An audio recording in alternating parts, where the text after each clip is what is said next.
स्मृति ईरानी बड़ी मंत्री है कि नहीं? रोहित विमुला के मुद्दे पर छाती पीट करके लोकसभा की सीट पे स्मृति ईरानी ने कहा था, मेरी माँ के बेटे का दिल रो रहा है, मेरे अंदर का दिल रो रहा है क्योंकि वो बच्चा मेरा था और मैं माँ हूँ। क्या आज स्मृति ईरानी की ममता खत्म हो गई? क्या ये बेटियां नहीं है? इन बेटियों ने अखाड़े में खेल खेला है, सड़क अखाड़ा बनेगी और यहीं पे फैसला होगा। प्रधानमंत्री जी पद पे मूंगफली बेच पे बैठे हैं। प्रधानमंत्री जन की बात करे, प्रेस कॉन्फ्रेंस करे और पहला सवाल इस देश की माँ दागेगी कि प्रधानमंत्री जी इतना जिगर कहाँ से आया था कि एक आदमी ने मेरी बेटी की इज्जत उछाली थी और तुम तब भी चुप रहे। इस आंदोलन को दूसरे पड़ाव में जाने दो, ये इस्तीफा भी देगा और ये कहेगा भाई हथकड़ी पहनाते हो पहनाओ, नहीं मैं खुद जेल में जा रहा हूँ। बबीता फोगाट रिश्ते में बहन भी है और खिलाड़ी भी रही, फिर भी सामने नहीं आई। उनको लेकर क्या कहेंगे कि आखिर क्यों वो इस पूरे मामले से बच रही है? मैडम मैंने आपको अभी एग्जांपल दिया, जो भी आदमी पद पे रहेगा वो आदमी अपने परिवार के भी खिलाफ हो जाएगा, वो आदमी अपनी अहमियत के भी खिलाफ हो जाएगा। बड़ा एग्जांपल देता हूँ मैडम, सब कुछ छोड़ दीजिए। स्मृति ईरानी बड़ी मंत्री है कि नहीं? रोहित विमुला के मुद्दे पर छाती पीट करके लोकसभा की सीट पे स्मृति ईरानी ने कहा था, मेरी माँ के बेटे का दिल रो रहा है, मेरे अंदर का दिल रो रहा है क्योंकि वो बच्चा मेरा था और मैं माँ हूँ। क्या आज स्मृति ईरानी की ममता खत्म हो गई? क्या आज स्मृति ईरानी की ममता खत्म हो गई? क्या ये बेटियां नहीं है? क्या वो माँ का दिल नहीं रो रहा है? क्यों चुप हो गया माँ का दिल? क्योंकि दरअसल उनकी बेटी पे भी आरोप लग गया बाहर चलाने का।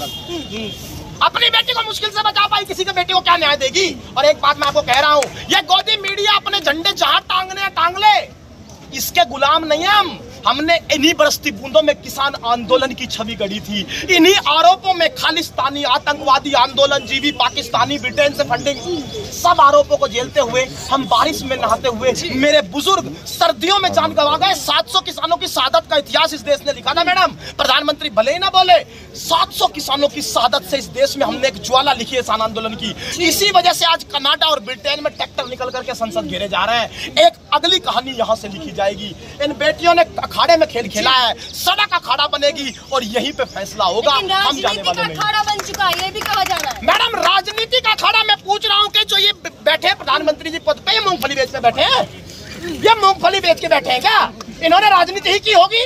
राजनीति इतनी बुरी चीज नहीं है, ये राजनीति करने का नाटक बंद करो। अगर राजनीति बुरी चीज है तो प्रधानमंत्री की उम्र बहुत हो रखी है, सूरज की तरफ लेकर करके कहते बुढ़ापा आ गया, इस बुरी चीज को अभी छोड़ रहा हूँ, कल ही छोड़ दे। अच्छा, महिला पहलवान रोज कह रही है कि मोदी जी हमारे बीच आइए, हमारे मन की बात सुनिए। कल मन की बात भी की, महिला नारी शक्ति की बात भी की, लेकिन पहलवानों की बात तो तभी नहीं की गई। मैडम मैं एक बात कहता हूँ, प्रधानमंत्री बहुत अच्छे वक्ता है, उनकी वक्ता शैली को मेरा साधुवाद, लेकिन इस देश के मीडिया का ईमान इस कदर बिक गया कि इस देश का मीडिया नहीं पूछ पाया। इतना अच्छा बोलने का तरीका है, फिर भी एक प्रेस कॉन्फ्रेंस क्यों नहीं कर देते? एक आदमी जिसने 8 साल में 10 साल में एक प्रेस कॉन्फ्रेंस ना की हो, एक प्रेस कॉन्फ्रेंस में मैडम नजर आ गए, पत्रकार ने पूछ लिया, चुनाव था 2019 का, प्रधानमंत्री जी क्या आप जवाब देंगे? हाँ बहुत ठीक है, जवाब तो अमित भाई देंगे। देश का प्रधानमंत्री सामने हो और कह रहा हो जवाब अमित भाई देंगे। वो प्रधानमंत्री जिसको वक्ता होने का एक अवार्ड मिला है मैडम। इस देश में मन की बात कौन सुन रहा है उनकी? क्यों प्रधानमंत्री मन की बात कर रहे हैं? प्रधानमंत्री जन की बात करे, प्रेस कॉन्फ्रेंस करे और पहला सवाल इस देश की माँ दागेगी कि प्रधानमंत्री जी इतना जिगर कहाँ से आया था कि एक आदमी ने मेरी बेटी की इज्जत उछाली थी और तुम तब भी चुप रहे। प्रधानमंत्री इतना जिगर कहाँ से आया था कि आपने मंच से कह दिया कि हम लोगों को कपड़े देखकर पहचान लेते हैं? इन सारे सवालों के जवाब प्रधानमंत्री को देने होंगे। क्यों नहीं सुन पा रहे? फिर प्रधानमंत्री सुनेंगे उसको जो वोट देगा, ये बात क्लियर आप समझ लीजिए। क्योंकि प्रधानमंत्री एक बात जान चुके हैं, सत्ता में रहना जरूरी है चमकने के लिए, और सत्ता मिलती है वोट से। बात समझ में आई?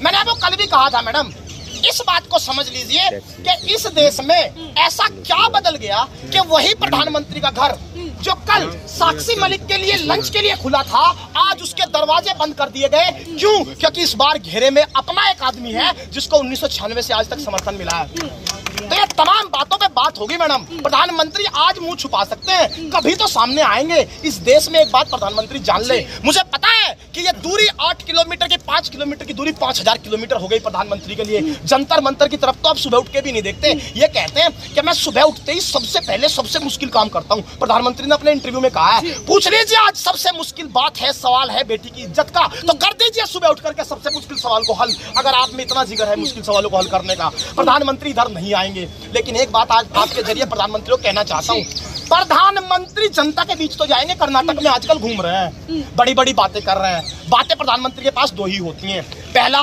कांग्रेस चोर, कांग्रेस बुरी। अरे भाई कांग्रेस को छोड़ दीजिए, कांग्रेस को हम मान रहे हैं कांग्रेस खत्म हो गई। 8 साल में कांग्रेस खूंटी पर टंग गई। कांग्रेस जैसी इस देश में कोई पार्टी बची नहीं। अब आप तो है ना, के अध्यक्ष भी कह रहे हैं कि इस्तीफा दे दूंगा। प्रधानमंत्री मोदी बोल रहे हैं, अमित शाह बोल रहे हैं, फिर जेपी नड्डा बोल रहे हैं पहलवानों के कहने से इस्तीफा नहीं दूंगा। अपराधी बनकर तो बिल्कुल नहीं। इसका मतलब कितना विश्वास है इस आदमी को प्रधानमंत्री पे कि प्रधानमंत्री मेरे आदमी कभी नहीं बोलेंगे?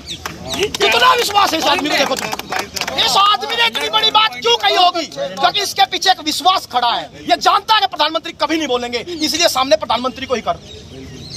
प्रधानमंत्री ये जानता है प्रधानमंत्री उस लेवल पर बैटिंग करेंगे तेरे लिए जिस लेवल की कल्पना नहीं की जा सकती, और वही देखने को भी मिल रहा है। प्रधानमंत्री इस्तीफा दे देंगे। अरे भाई साहब बात सुनो, थोड़ी सी शांति रखो। ये आंदोलन पहले पड़ाव में है मैडम, पहले पड़ाव में आंदोलन ऐसे ही चलता है, इसे दूसरे पड़ाव में जाने दो। कल किसान संयुक्त मोर्चा यहाँ आया था, कल राकेश टिकैत जी यहाँ रहे। जिस अखाड़े में वो पैर रख देते वो अखाड़ा जंग का अखाड़ा बन जाता है। इस आंदोलन को दूसरे पड़ाव में जाने दो। ये इस्तीफा भी देगा और ये कहेगा भाई हथकड़ी पहनाते हो पहनाओ, नहीं मैं खुद जेल में जा रहा हूँ। वक्त आने दो, हर चीज का जवाब दिया जाएगा मैडम। नेशनल दस्तक की आपसे गुजारिश है कि अगर इसको बचाना चाहते हैं तो नेशनल दस्तक को सब्सक्राइब करने के लिए रेड कलर के सब्सक्राइब बटन को दबाएं, फिर बेल आइकन की घंटी दबाएं। नेशनल दस्तक को बचाने के लिए बहुत जरूरी है कि हर खबर को शेयर करें, लाइक करें, कमेंट जरूर करें।